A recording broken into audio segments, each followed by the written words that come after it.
প্রিয় দর্শক, আমি এই মুহূর্তে সরাসরি যুক্ত হয়েছি। আপনাদেরকে যদি জানিয়ে রাখি যে নোয়াখালী জেলার সুবর্ণচর উপজেলার যে মোহাম্মদপুর ইউনিয়নটি রয়েছে, আসলে সেই ইউনিয়নের রহমতপুর মার্কেটের এটা চিত্র আমি আপনাদেরকে সরাসরি সবুজ টিভি ইউটিউব চ্যানেলে দেখানোর চেষ্টা করছি। তো আমরা এখন এখানে একজন ভাইয়ের সাথে কথা বলবো। ভাই, ভালো আছেন? জি আলহামদুলিল্লাহ। এই এলাকার নামটা কি? এটার নাম 7 নম্বর ওয়ার্ড, 8 নম্বর মোহাম্মদপুর ইউনিয়ন, সুবর্ণচর, নোয়াখালী। আচ্ছা, এই বাজারটার নাম কি? রহমতুল্লাহ ভান্ডারি মার্কেট। আচ্ছা, রহমতুল্লাহ ভান্ডারি মার্কেট তো হলো খালের ওই পারে নাকি?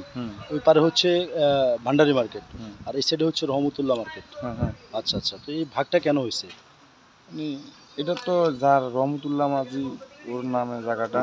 আচ্ছা আর ওটা হচ্ছে ভান্ডারি এলাকা জায়গা। আচ্ছা আচ্ছা, এই কারণে ওইকে দিকে মনে করেন এখানে এরা হচ্ছে এরগো নামে চলক, ওরা হচ্ছে ওরগো নামে চলক। আচ্ছা, এই কারণে ভাগাভাগি ওই সাইডে ভান্ডারি মার্কেট আর হচ্ছে এদিকে হচ্ছে রহমতুল্লাহ মার্কেট। জি। এই সড়কটা কোন দিকে গিয়েছে একেবারে?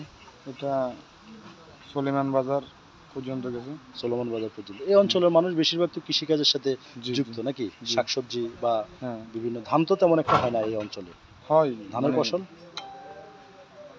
যখন প্রথম দৃষ্টি আসে ওই সময় হয় আর কি। আচ্ছা, কম, ধন্যবাদ। একটু কম হয়। ধন্যবাদ। প্রিয় দর্শক, আসলে এখানে একটি বিশাল বড় সবজি আড়ত রয়েছে। এই সবজি আড়ত থেকে কিন্তু বাংলাদেশের বিভিন্ন জেলায় প্রতিদিন কিন্তু সবজি তারা পাঠান। আর আমরা এখন এই মুহূর্তে দেখানোর চেষ্টা করছি যে একটি মালবাহী পরিবহন কিন্তু সবজিতে লোড হচ্ছে।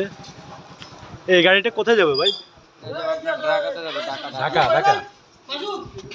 দর্শক, আমরা কথা বলেছি এখানকার যারা গাড়ি লোড করছেন তাদের সাথে, তারা আমাদেরকে জানিয়েছেন এই গাড়িটি ঢাকা যাবে। আমি এখন রহমত মার্কেট থেকে বাইর হয়ে কিন্তু প্রিয় দর্শক যে ভান্ডারি মার্কেটটি রয়েছে সেদিকে আমি প্রবেশ করছি। আপনারা আমার সঙ্গেই থাকুন। দর্শক, এই খালটি হচ্ছে আসলে বর্ডার। আমি আপনাদেরকে যদি জানিয়ে রাখি, এই খালের এই অংশটি হচ্ছে রহমত মার্কেট, আর এই খালের এই পাশটি হচ্ছে প্রিয় দর্শক ভান্ডারি মার্কেট। তো এই ছিল আমার কাছে নোয়াখালী জেলার সুবর্ণচর উপজেলার মোহাম্মদপুর ইউনিয়ন থেকে সর্বশেষ খবর।